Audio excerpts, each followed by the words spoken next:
Coffee is not allowed in the sanctuary. I'm sorry. Oh, Steve.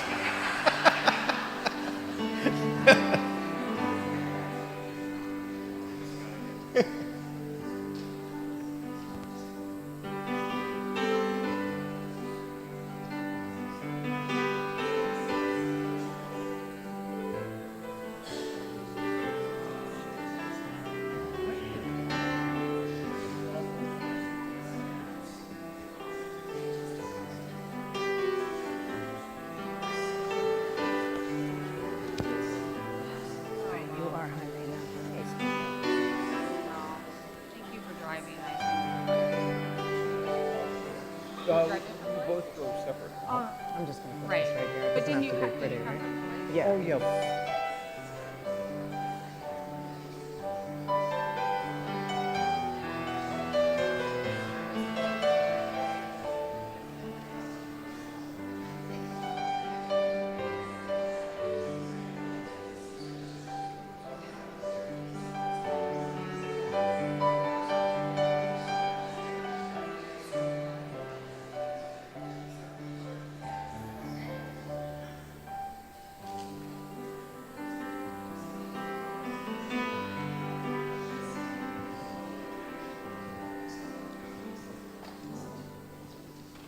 All right. Well, thank you for coming to Shift today.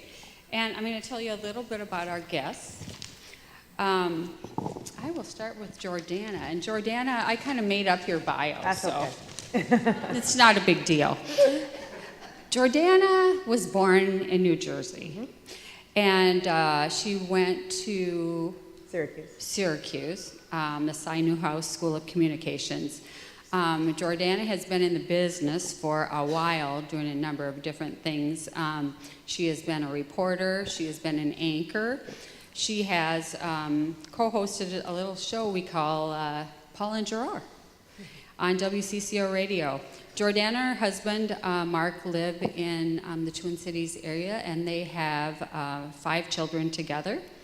And Paul Douglas. Paul has also been around the block. We're not dealing with newbies here today. Paul is a nationally respected meteorologist with almost 40 years experience in radio and television. Paul is a serial entrepreneur. He is senior meteorologist and founder of Meteorologic Group. Douglas and a team of meteorologists provide weather services for various media and corporate interests at Predictix. Developers and engineers create unique streams of weather data, imagery, and APIs via Eris Weather, another one of his companies. He files print and online updates for the Star Tribune and co-hosts a weekday radio show with Paul and Jordana on WCCO Radio. How many people listen to that show? Yes. We love that show. Douglas is on the board of EEN, the Evangelical Environmental Network, Focus Stewardship and Creation Care. His speaking engagements take him around the Midwest with a message of continuous experimentation and reinvention. His speaking engagements are wonderful. He is the public face of SAVE, Suicide Awareness Voices of Education, based in Bloomington. He has 2 sons. Paul and his wife of 34 years live in the western suburbs of Minneapolis. Welcome, Paul and Jordana. Thank you. You just go up.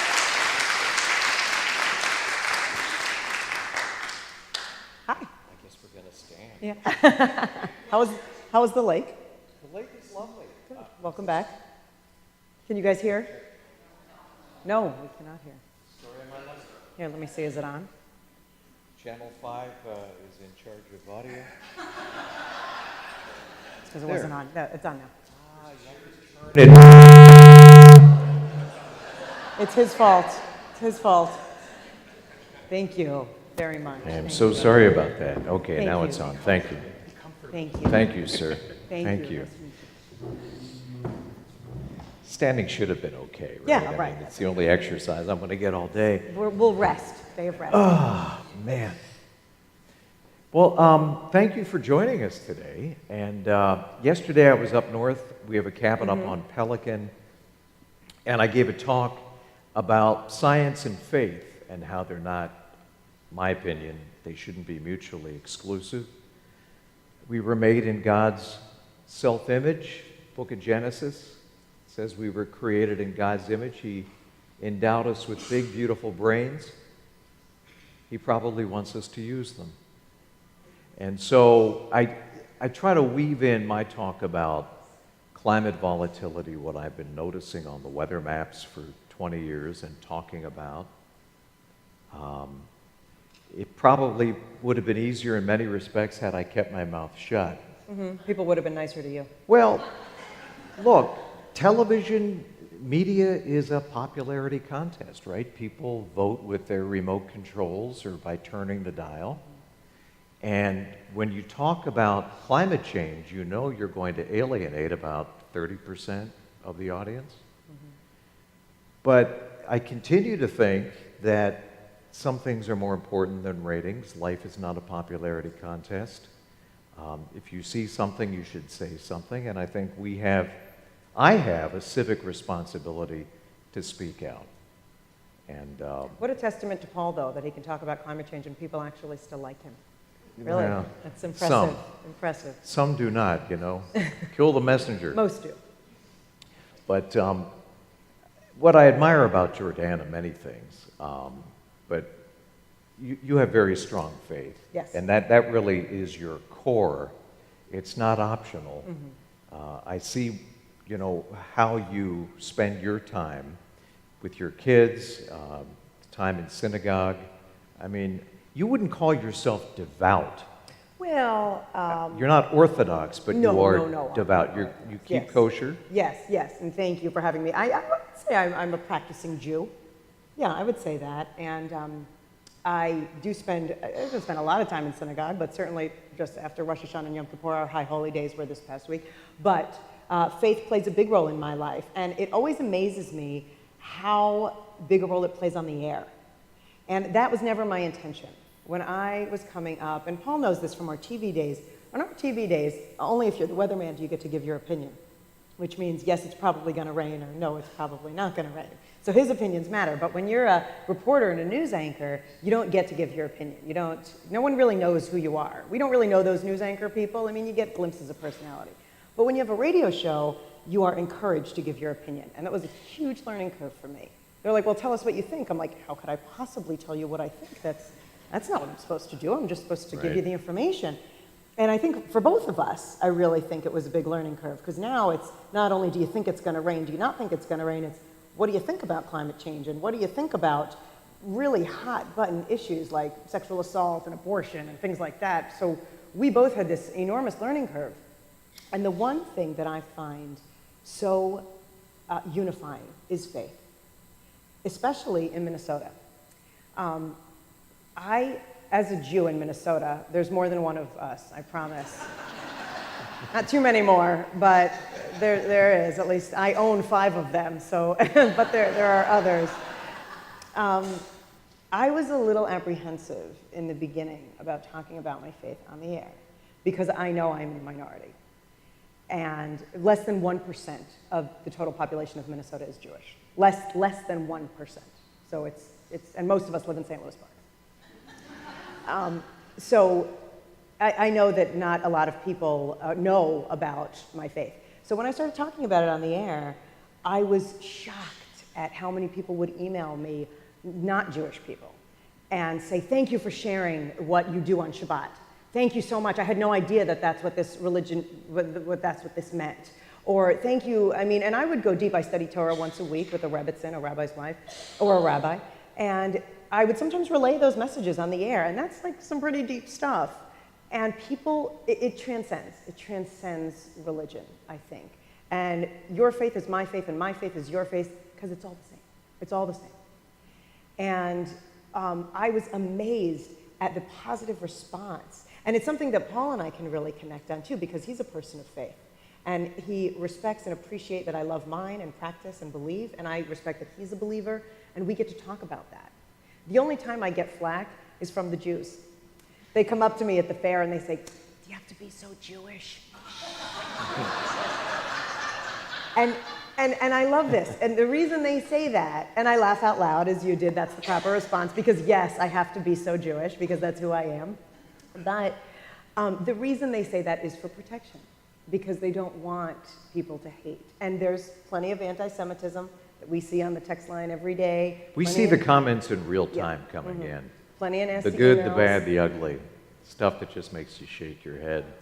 But I think we both agree on this, that if we keep sharing the good parts about religion and what we learn and how we grow, I think that is completely universal, and I think it opens us up to each other to be real people and have really important conversations, because faith directs both of the decisions that we make. It directs the things we talk about on the air. It directs the tone of our conversations, going from the negative, which really gets the ratings, the fighting and the name calling and the bullying, to the solutions-oriented show that Paul and I have created. And that was very intentional on our part when we started. So I mean, faith plays a role every single day in our life. My favorite person ever was a Jew. So It's not me? well, you're my second favorite. Yeah, that other guy.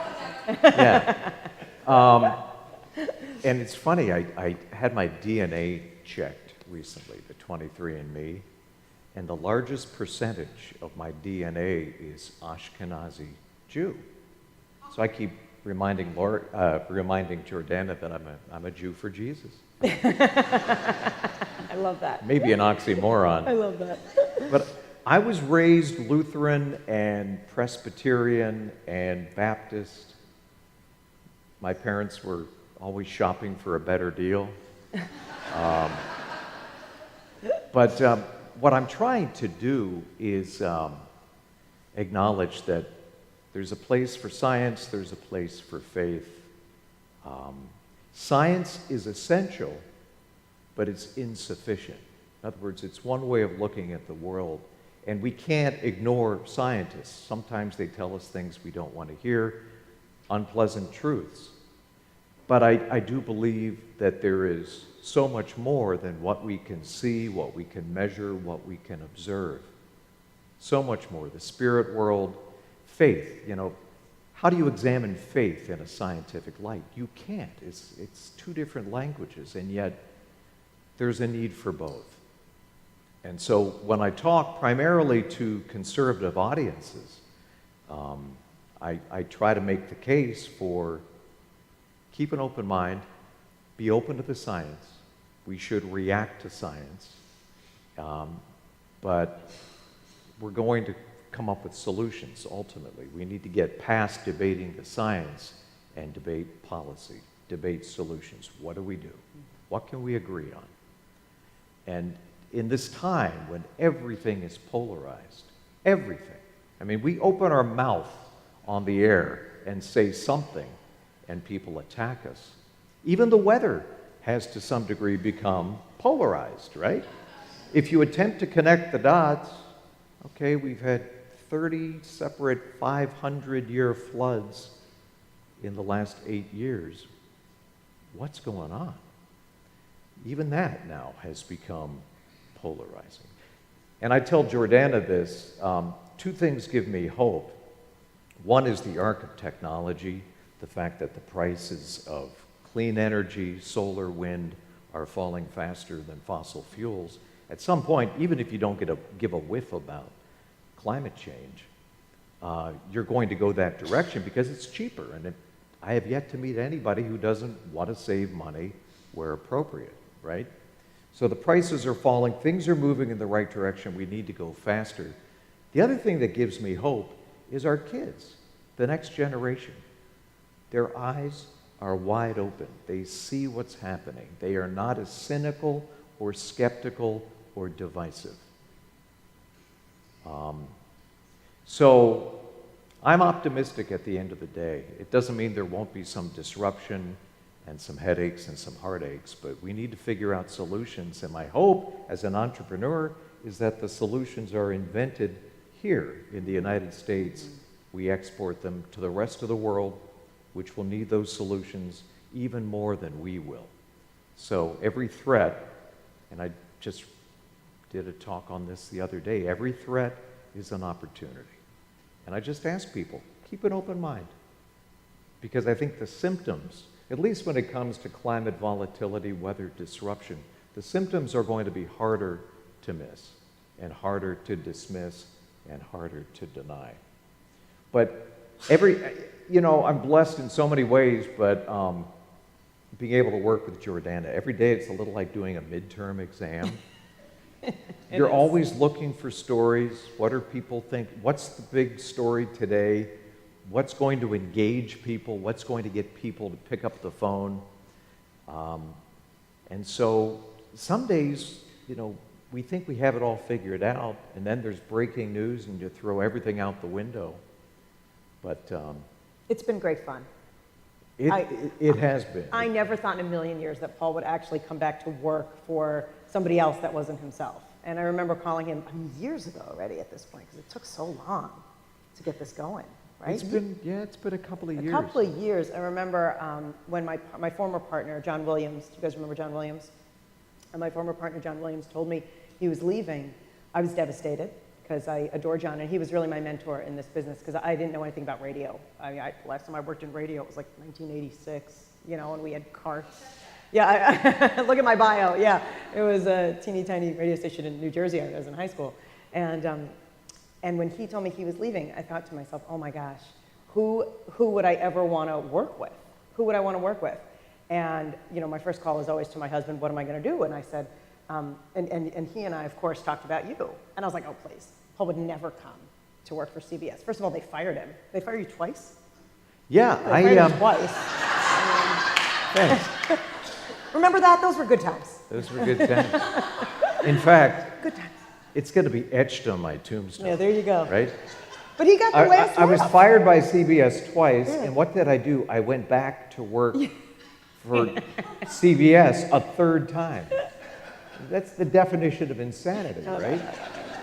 No, it's revenge, I guess. And people ask, Paul, why do you start businesses on the side? It's because I never, ever trusted the media business. It's like how I imagine being in the NFL, right? Mm-hmm. Okay, you make it to the big leagues, you better park some money away, have a plan B, have a plan C, because you're not going to be doing that terribly long. Mm-hmm. And so, I love starting businesses, the intellectual challenge, taking an idea and trying to make it work, bringing a smart team of people together.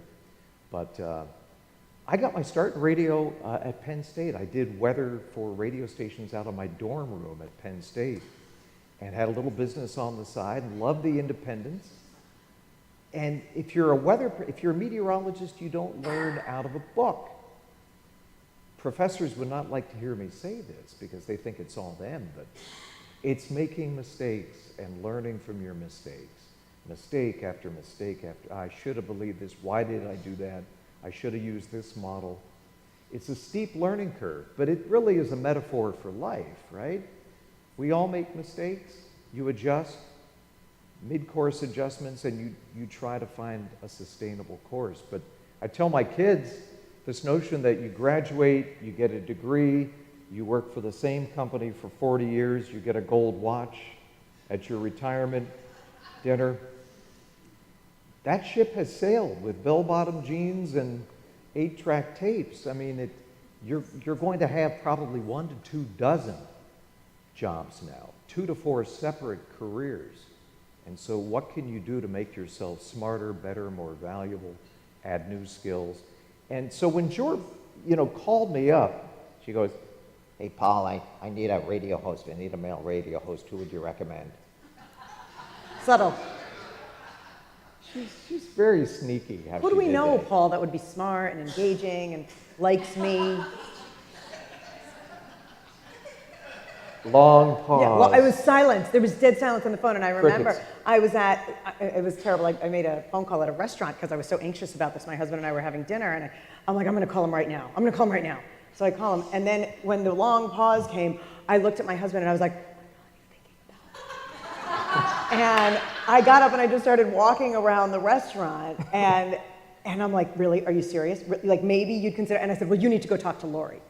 Before you do it, before you tell me anything and get my hopes up, go talk to the boss. And then you can, let me know what she thinks about this, because I thought she'd be like, no way.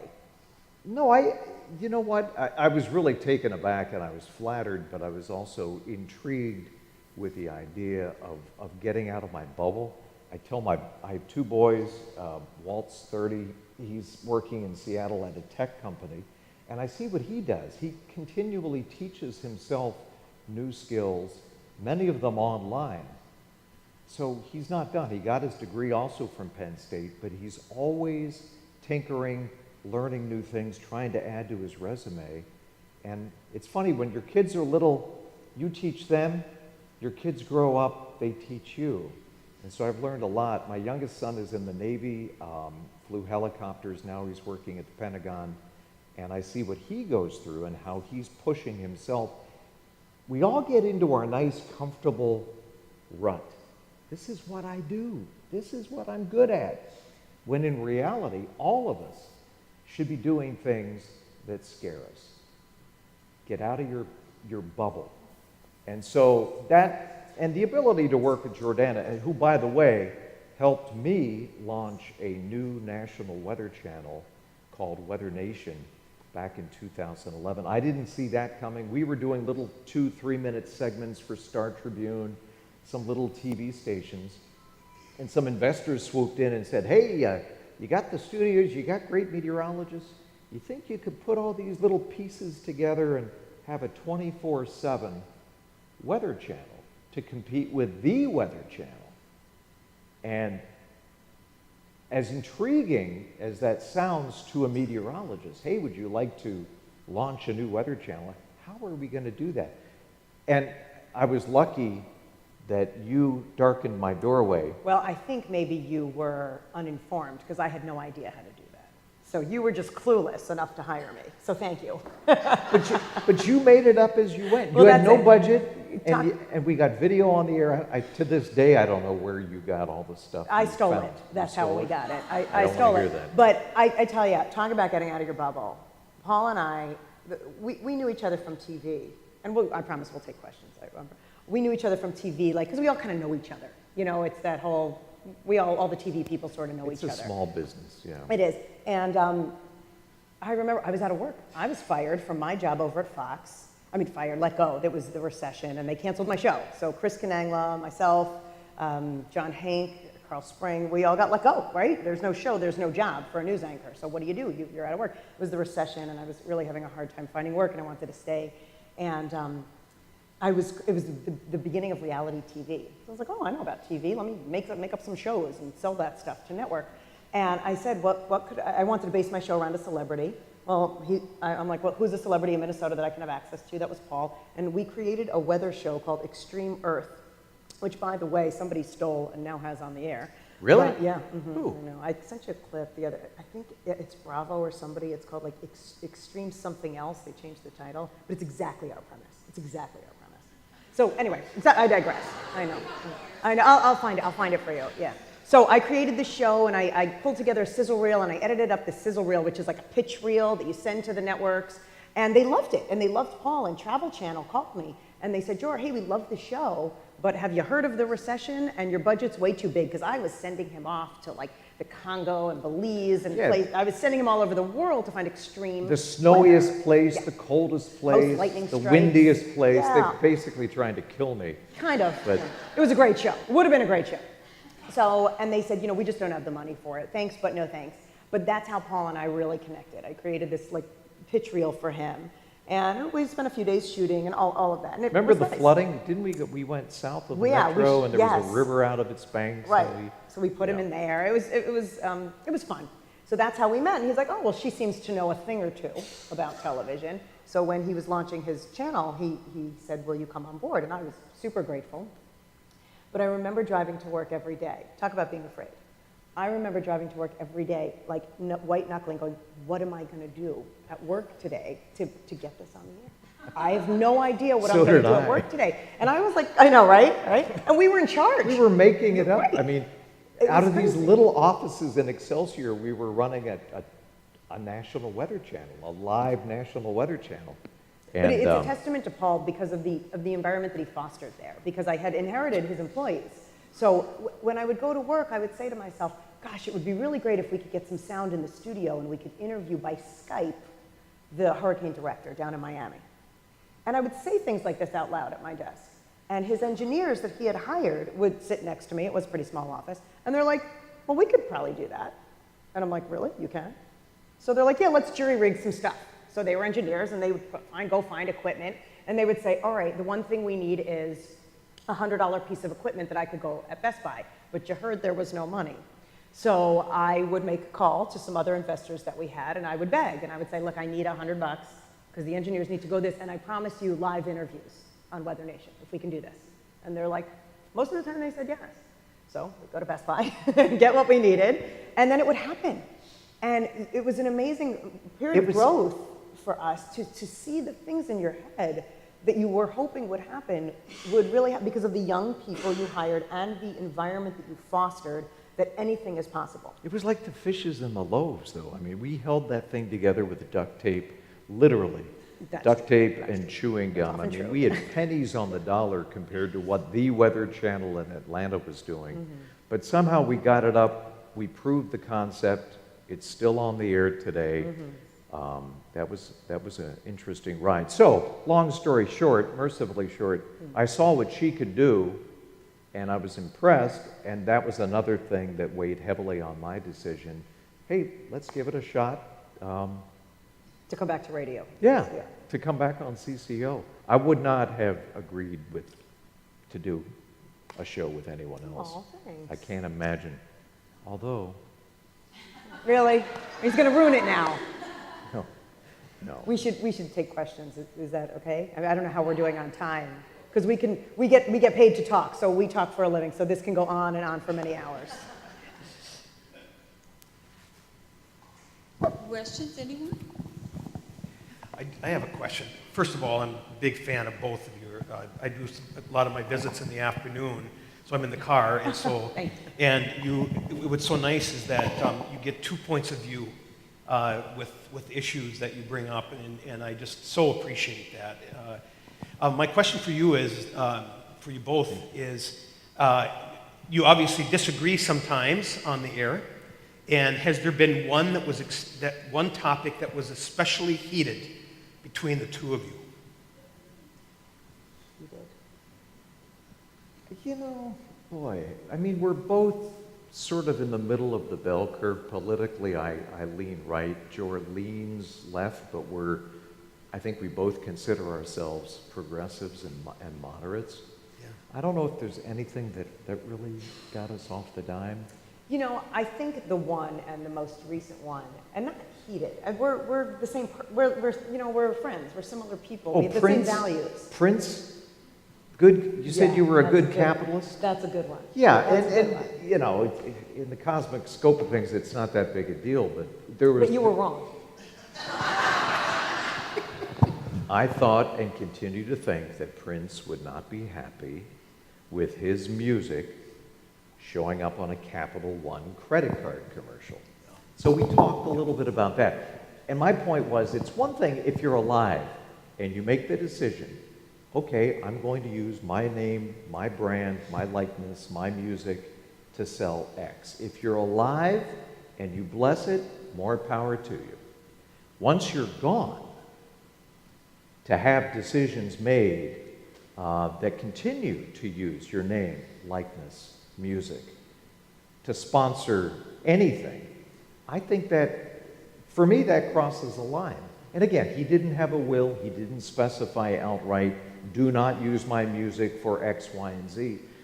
It underscored the need to always have an updated will. But so you... And I said he's dead. He's doing other stuff. He doesn't care. Play the music. So again, but... In a nice way, I probably said. But we tend to agree more than we disagree. Sometimes I'll play devil's advocate. She brings up a point. We're trying to stir up... People, at the end of the day, I don't think they care what we think. And there's some debate right now, even in the radio business, you know, do you inform or are you trying to agitate and get people to speak up? Do people want to hear things that confirm what they already believe? How many people really have an open mind? You know, we all like to think we have open minds. And I ask people, when's the last time you changed your mind? Mm-hmm. I have more respect for people that, based on the evidence, change their minds. So often, we're entrenched, we dig our heels in, we ignore information that may burst our bubble and force us to change our mind. But I think it's a healthy sign of maturity, changing your mind. And we do talk about faith every now and then. And it's funny, a couple of months ago, somebody said, "Am I listening to KTIS or WCCO?" And I said, "What's wrong with KTIS?" And people say, and again, there are a lot of people out there that anytime you mention religion, they go on the defensive or they go on the attack. And I say and I know Jordana feels the same way. It's not a crutch. It's a leg that I stand on. And I'm not going to try to push religion down anybody's throat, but it's a part of my life. It's a part of Jordana's life. We're going to talk about it as it pertains to our lives and how we view, how we frame different things. In fact, you sent a text. We sometimes respond to people on the text line when they text in. And it was that text that Paul sent actually shocked me that he sent it. It was just this past Friday, I think. And of course, we were talking about sexual violence against women because that's been in the news lately, and the Judge Kavanaugh confirmation. So we were talking about that. And I didn't see the text, but there must have been a text from a texter that said something like, maybe if people had more religion or if they were more religious, this wouldn't be happening. Maybe sexual violence against women wouldn't be happening. And Paul texted back that said, I'm a firm believer in religion, but I don't need a deity to tell me not to rape somebody. There's plenty of great atheists out there that know not to do bad things. And I thought to myself, wow, look at my friend. He's a devout person, and yet he's saying, he has an open enough mind to realize that it's not just religion that's going to save the world or save everybody, that you have to be good people too. And I didn't get to tell you good text back because I wrote that. You were at Pelican Lake, and I was in the studio. But I thought that was it really just goes to show how open his mind is in responding to our texters. I believe we're born knowing right from wrong. C.S. Lewis did a lot of writing, amazing writing. In his mind, it validated the existence of God, the fact that we know in our hearts and our heads what is right and wrong from a very early age. So it's like it's in our DNA, it's in our beings. So these people that try to rationalize, oh well, it was high school, and oh, there was alcohol involved, and why didn't she come forward sooner? I don't know. I just think, picture, your daughter, your wife, your mother. Would you still be as strident if it was somebody that you loved, somebody that was close to you? So it's an amazing time that we're in right now, and the fact that we're having these discussions, as painful and raw as they are, hopefully we get to healing at some point. We will emerge stronger. I think one more comment on your question was something that we disagreed on. And we do disagree. We're not yellers, so that's something that maybe our management would like us to be, because people listen to sometimes yellers. We're not. We have open conversations, and all are welcome on our show. Even if you make a comment that we think is offensive, we will get it off the air as quickly as possible, but all are welcome. We don't yell. So I think that that is where our faiths come in every day, because we get pressure from possible management or outside sources that say, you have to disagree, maybe take the other side just for good radio. And that is never going to happen on the Paul and Jordana show. I am never going to take a side that I don't really believe in. Maybe you have to do that in high school debate to learn some skills, but we are who we are, and you will never hear something come out of our mouths that we don't actually believe in. I would not, and I think that Paul would say that too, and we have to really be strong in the outside forces that say, okay, do we want ratings, and do we want to make the news because of something that was said on our show, or do we want to represent and help heal instead of be divisive? And that's a moral dilemma every day, and it's sometimes a tough one in moments of weakness where it's going to be good radio, it's going to be explosive, but you have to stay true to yourself every day. Paul, do you want to Tell us a little bit about your dad. Your other favorite Jewish person. Oh, Volker. thank you. Yeah, Dad Folker, and lately we've been doing some broadcasts. I go east for Penn State games. We still have season tickets for all the home games. So we get back to about 3, and whenever I go east, I can visit. My wife's family lives in D.C. Her mom has Alzheimer's, so we've been making more frequent trips just to check in on her. And she has 3 sisters. My son, Navy son Brett, is there. And my dad is in Lancaster, which is about 2 hours away, just west of Philly. A safe distance from Philly. I'm sorry, I still can't root for the Eagles. I know, I get it. Never will. My 88-year-old father roots for the Eagles, and my dad and my sister live in Lancaster. And so, to make a long story short, when I go east, I take the equipment, and that's one of the beauties of radio. You've got a little briefcase, it's called a Comrex, and you can do radio broadcast quality anywhere. You literally plug it into the back of an internet router, and it sounds like you're in the studio, but I'm really sitting in Dad's study in Lancaster. And lately he's been telling stories about the end of World War II and how he was almost shot by the Russians. And It's our most popular segment when we have Volker on. He's great. he talked about fake news under Goebbels and how if you were caught listening to the wrong radio station, you could be executed. And several people were put to death. You could only listen to German radio stations spouting the official propaganda. But late at night, people would sneak in and listen to the BBC, listen to Swiss radio to find out what's really going on. And he has hundreds and hundreds of these stories, and he remembers them like they were yesterday. He remembers names and faces and smells. And so, and this last go-round, somebody on the text line said, "Paul, you should write a book with your dad," and kind of got me off the dime. And so I am going to work with him to save for hopefully my future grandkids and their kids some of these stories. He has an amazing memory, and he's a great storyteller. I wish I had gotten more of those genes, but it's always good, you know. Volker has seen a lot, and he said, "I survived Stalin, I survived Hitler."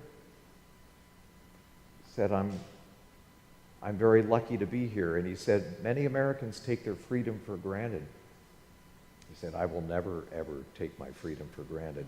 And it's by the grace of God he was 15 when the war ended, so he was not drafted, because those last draftees at the age of 16, they were cannon fodder. They were all sent to Berlin to defend Berlin against the Russians, and most of them never came back. So, you know, I'm grateful.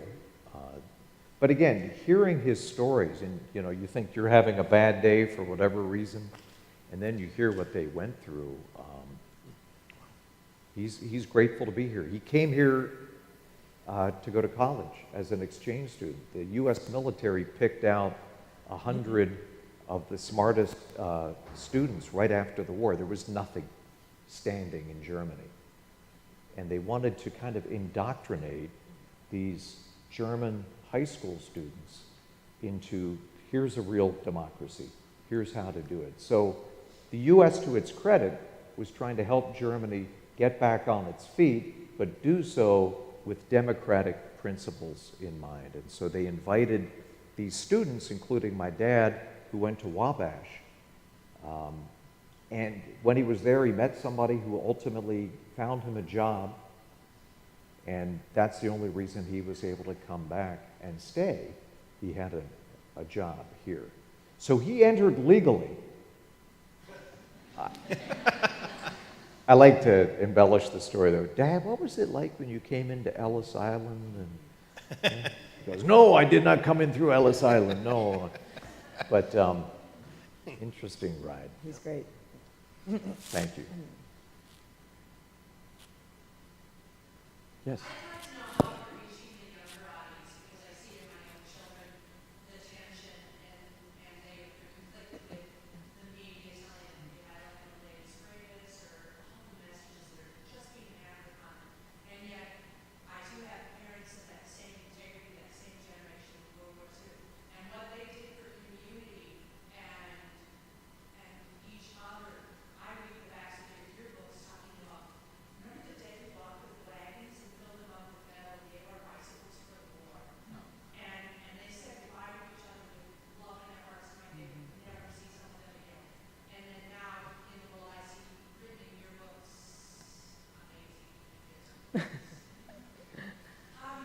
The whole notion of sacrifice, community. I once said in front of somebody who did greater good and I was told to shut up because otherwise they didn't like me.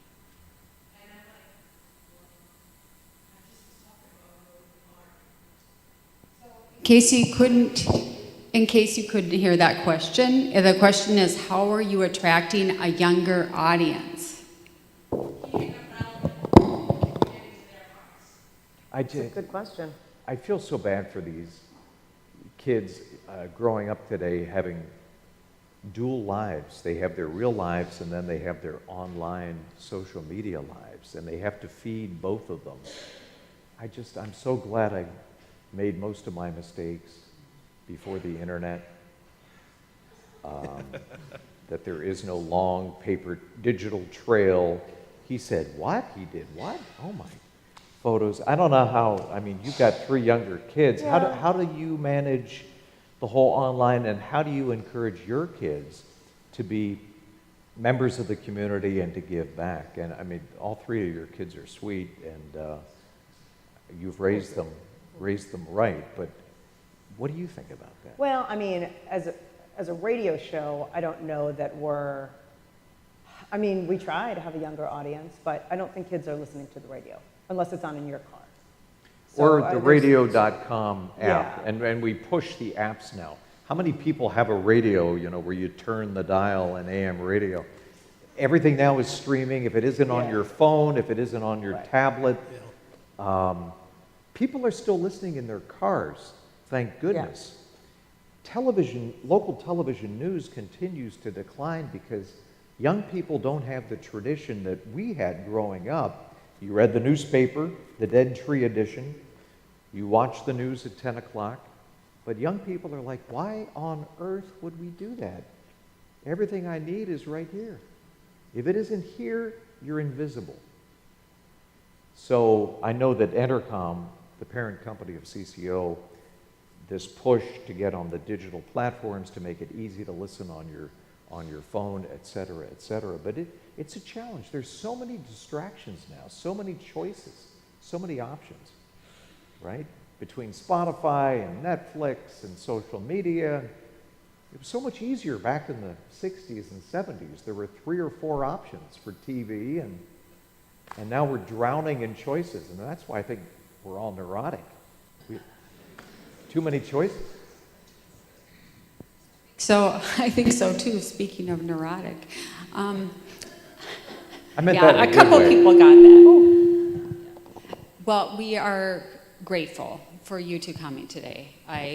This has been a treat for me to listen to, and I kind of know them, so I hope everyone has enjoyed it.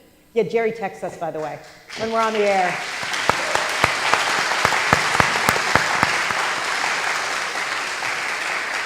Thank you, Jerry. Thank you, Jerry. And text away. She tells us that's a good guest, that's not a good guest, ask him this. She's always giving radio advice when we're on the air. So You should be our Jerry's producer. part of the show almost Yeah. every day. So You thank be you for a- listening. Yes. Thank you for having us. Really. Thank you so much for having us.